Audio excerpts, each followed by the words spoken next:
19h en temps universel, c'est l'heure du tout premier rendez-vous des actualités du soir sur les antennes de la télévision du Burkina. Les titres. L'heure du bilan pour la délégation spéciale des régions du Liptako et du Soum. Face aux populations sorties nombreuses pour la circonstance, les membres de la délégation se sont prêtés à un exercice de redevabilité pour les activités menées au cours de l'année 2025 pour le développement des deux régions, comme vous le verrez dans une poignée de secondes. Sensibilisation sur le port du casque et le respect du code de la route. L'Office national de la sécurité routière échange avec les étudiants du centre universitaire de Dori. Question de les convaincre sur la nécessité de toujours être en règle vis-à-vis de la loi et quelque chose aussi qui les protège contre toutes sortes d'accidents de la circulation. Voilà qui fait la une de votre journal de 19h sur la RTB. Madame, Monsieur, bonsoir et merci de nous recevoir sur vos petits écrans pour un quart d'heure d'information. Ouvrons ce journal à Dori où les membres de la délégation spéciale des régions de Liptako et du Soum rendent compte de leur gestion aux populations à travers une journée de redevabilité. Ils ont fait le point des actions menées en 2025 en faveur du développement et de la sécurisation des différentes localités des deux régions. Sur la cérémonie, retrouvons Souleymane Kwanda et Ibrahim Kagone. Rendre compte de la gestion des ressources publiques, exercice auquel s'est prêtée la délégation spéciale des régions du Liptako et du Soum au titre de l'année 2025. Un budget de 4,1 milliards de francs CFA exécuté à près de 94% a permis de renforcer les capacités des structures publiques, de soutenir les forces combattantes et d'accroître la résilience des populations avec l'appui des partenaires techniques et financiers. La délégation spéciale a pu accompagner nos FDS et nos VDP dans des investissements à hauteur de 330 millions. Voilà. Et quand on prend le domaine de l'offensive agro-silvo-pastorale, on a fait des investissements à hauteur de 86 millions. Il y a la gouvernance économique, là où on a pu réaliser des infrastructures modernes et à un coût dont l'ensemble en tout cas s'élève à 2 milliards 800 millions. À travers une projection d'images, les participants ont pu apprécier les réalisations de la collectivité régionale avant d'engager des échanges. Du côté des bénéficiaires, les actions sont salutaires dans plusieurs secteurs. Au niveau donc de la santé, nous avons bénéficié d'un appui au niveau du CHR, notamment pour régler la question de l'électricité. Nous avons également bénéficié de la réhabilitation du château d'eau et enfin également d'une réhabilitation de la morgue. Au-delà du CHR, vous savez que la direction régionale a également bénéficié de la construction d'une chambre froide pour la conservation des vaccins. Et il y a également aussi, bien entendu, la construction d'un CSPS donc dans le village de Boulogne. Pour les participants, la tenue de cette journée de redevabilité traduit un engagement en faveur de la gouvernance vertueuse prônée par la révolution progressiste populaire. En 2026, la délégation spéciale entend renforcer ses efforts, notamment dans le social.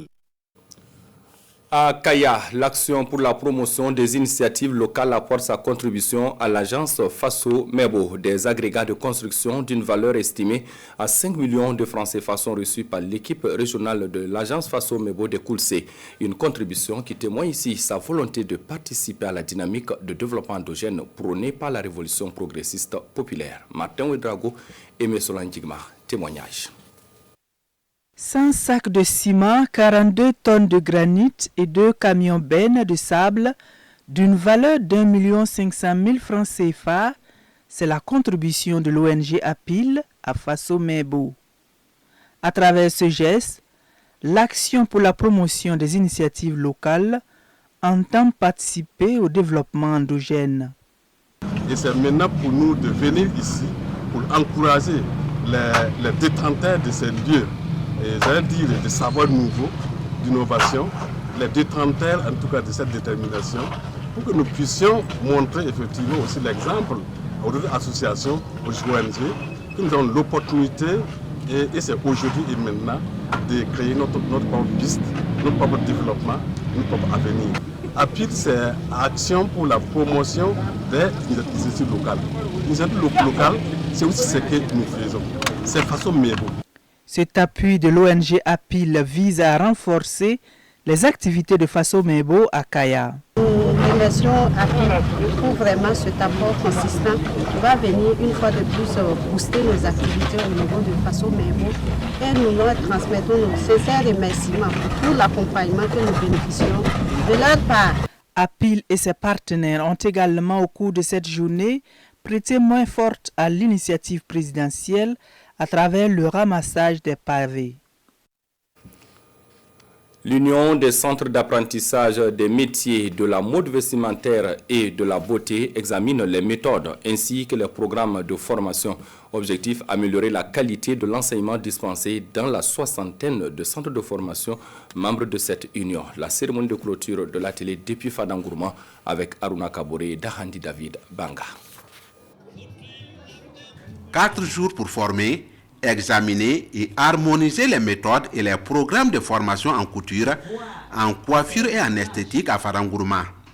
L'initiative est de l'Union des centres d'apprentissage des métiers de la mode vestimentaire et de la beauté Ikamba, qui à travers cette rencontre valide ces manuels pédagogiques essentiels à la formation des apprenants au métier. Nous avons atteint notre premier objectif qui est la validation des curricula que nous avons élaborés.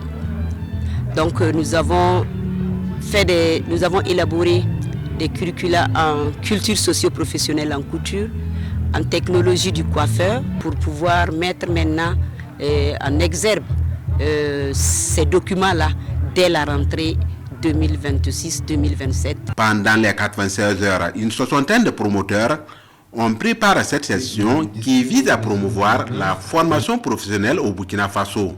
C'est avec intérêt que nous avons découvert ces livrets et nous avons trouvé que le contenu est très riche parce que les modules ont été basés sur la réalité du terrain. C'est une situation qui date depuis 2023, les livrets de l'APRENA et le livret des formateurs. Donc vraiment c'est dans le cœur beaucoup plus satisfait que nous disons merci à tous ceux qui ont œuvré à ce que ce livret voit le jour. Cette tournée de l'Ikamba dans les différentes régions du pays en est à sa 5e étape. La prochaine est prévue à Yako, dans la région de Yadga. Venons à présent à cette soirée de sensibilisation des étudiants du centre universitaire de Dori sur la sécurité routière. Portée par l'Office national de la sécurité routière, il s'est agi de présenter aux participants la nécessité de toujours porter un casque lorsqu'on circule à moto et respecter le code de la route, quel qu'en soit le moyen donc de mobilité, gage de sécurité en circulation routière. Suleiman Kwanda, Ibrahim Kagone pour le point de cette séance de sensibilisation. Au plan national, 5545 cas d'accidents de circulation routière ont été enregistrés au premier trimestre de 2026, avec 305 décès et 4375 blessés. À Dori, le bilan fait état de 4 décès et 103 blessés. Face à ces chiffres alarmants, l'Office national de la sécurité routière ONASER intensifie la sensibilisation à l'endroit des élèves et étudiants. Objectif, promouvoir les bonnes pratiques et réduire les comportements à risque. Les échanges se sont portés sur le port du casque pour montrer l'importance du port du casque et aussi les différentes catégories de casques et les conséquences du non-port du casque, et avec un accent particulier sur le cadre réglementaire et du casque au Burkina Faso. Ensemble, nous avons également parlé les bonnes pratiques de façon générale des conducteurs et les utilisateurs des 2 roues, surtout 2 roues motorisées, en les invitant à respecter les règles de la circulation routière et aussi d'avoir des comportements responsables, citoyens et sur la route. L'excès de vitesse, le non-port du casque, le non-respect du code de la route sont les principales causes des accidents. Des messages bien accueillis par les participants qui repartent mieux outillés et mesurent les enjeux liés à la sécurité routière. On a appris que le port du casque, c'est vraiment très important et en circulation routière et le respect des codes de la route. C'est très important pour soi-même et pour protéger aussi la vie des autres. C'est déjà mettre en pratique ce que nous avons appris de cette communication, à savoir le sens du respect du code de la route, les connaissances que nous avons acquises lors de cette communication, c'est de les mettre en pratique et d'impacter positivement la circulation routière. En plus des étudiants, l'ONASER a également tenu des séances de sensibilisation dans des établissements secondaires de la ville. Une démarche qui s'inscrit dans une dynamique de prévention et de réduction des accidents de circulation. À Bobo Dioulasso, le secrétariat permanent pour l'élimination du paludisme remet 2000 moustiquaires imprégnés d'insecticides à longue durée d'action. Fruit du partenariat entre le ministère de la Santé et la SNC, la dotation va permettre de protéger les festivaliers contre le paludisme pendant leur séjour dans la ville de Sia, lors de la 22e édition de la SNC Bobo 2026. On en sait davantage sur la cérémonie avec Drissa Traoré et Moumouni Baro. 2000 moustiquaires imprégnés d'insecticides à longue durée d'action pour protéger les festivaliers de la 22e édition de la Semaine nationale de la culture contre le paludisme. Il s'agit pour le ministère de la Santé, en partenariat avec le comité d'organisation de la Biennale de la culture, de prendre des mesures préventives afin de sauver des vies, d'où la multiplication des stratégies de lutte, car le paludisme demeure jusque-là l'une des principales causes de morbidité et de mortalité au Burkina Faso. Vous savez, la Semaine nationale de la culture est véritablement une très grande opportunité pour nous pour davantage insister sur la sensibilisation et comment y aller de façon franco. Quoi de mieux que vraiment de permettre aux festivaliers de venir participer donc à cette SNC et faire de telle sorte que cette SNC soit une SNC zéro palu. Qui vient compétir doit être en bonne santé. Et avec ces moustiquaires, nous espérons vraiment que nos festivaliers vont passer et les artistes en compétition vont passer un bon séjour à Bobo et que la semaine se passera dans de bonnes conditions. Le secrétariat permanent pour l'élimination du paludisme n'entend pas s'arrêter à cette action. Il prévoit renforcer sa présence dans le cadre de la sensibilisation continue des populations contre le paludisme lors de la prochaine Semaine nationale de la culture, Bobo 2026. Retour à Ouagadougou, où l'église adventiste du 7e jour fait le bilan de ses activités menées au cours des 5 dernières années. Une assemblée générale qui a réuni l'ensemble des délégués venus des 4 coins du Burkina Faso. C'est également l'occasion pour les acteurs de célébrer les acquis engrangés, mais aussi de tracer les grandes orientations pour la période 2026-2030. Romuald Patrice Towé pour plus de précisions. Bible à main, ces membres de l'église adventiste du 7e jour au Burkina Faso sont en pleine prestation de serment à l'occasion de leur 12e assemblée générale quinquennale. Au cours de cette cérémonie, les nouveaux administrateurs s'engagent pour un mandat de 5 ans. Leur mission, faire l'état des lieux de la vie de l'église et contribuer à son bon fonctionnement sur l'ensemble du territoire national. Notre mission pour ces 5 ans, c'est d'être unis pour accomplir la mission de l'évangile. Et quelle est cette mission? C'est de travailler à impacter la communauté du Burkina Faso à travers leur unité, les actions que nous devrons mener, les services communautaires que nous devrons apporter au peuple burkinabé. Cette 12e assemblée générale quinquennale est consacrée à l'évaluation du mandat écoulé et à la définition des perspectives pour les 5 prochaines années.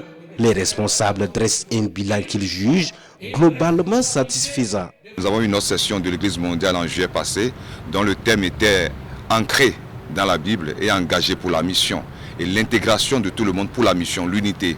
Donc quand on a fini avec l'Église mondiale, on est allé dans les sous-régions, on a fini à Lomé, on est venu ici maintenant pour faire pour le Burkina Faso. Les perspectives pour les années à venir s'articulent autour de plusieurs priorités, notamment le renforcement de la croissance spirituelle des fidèles, mais aussi le développement numérique, géographique et financier de l'Église. Les responsables ambitionnent également de renforcer la présence sociale de l'institution à travers la création de centres de santé dans différentes localités du Burkina Faso.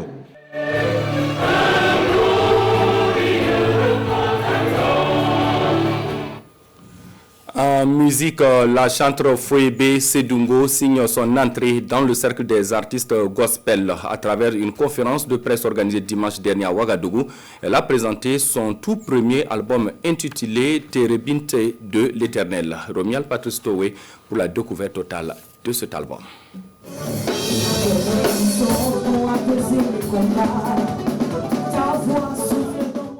La chanteuse Fouébé Sedungo, en pleine prestation à l'occasion de la dédicace de son tout premier album, Terebinte de l'Éternel.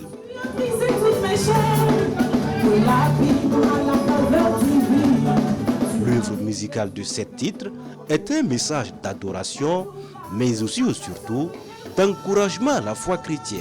Si vous écoutez, vous allez entendre je pour dire que la personne qui écoute doit faire des déclarations sur sa vie et croire à la restauration, croire à une nouvelle dimension, une nouvelle personne. Et au lieu de voir ce qu'il traverse actuellement ou ce qu'elle traverse actuellement, voir sa vie autrement. À travers cet album, l'artiste entend toucher le cœur et rapprocher davantage les fidèles de Dieu.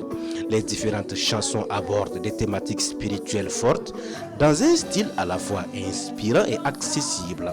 Elle a du potentiel et je l'ai tout le temps encouragée à partager ce qu'elle a. C'est pourquoi elle a sorti un album et je prie que Dieu permette que chaque mot, chaque mélodie exprimée dans cet album puisse toucher le cœur de quelqu'un, donner de l'espoir à une veuve, à un orphelin, à un malheureux, à un sans-voix. Disponible en version numérique sur les plateformes de téléchargement TikTok, Facebook, YouTube et Instagram, l'album est également proposé sous forme de clé USB, accessible au prix de 10 000 et 5 000 francs CFA.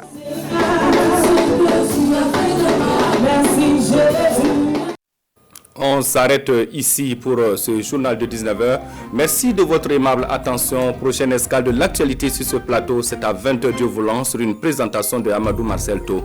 Pour ma part, je vous souhaite de passer une agréable soirée en compagnie des programmes de la télévision du Burkina. Bye. À demain, même heure.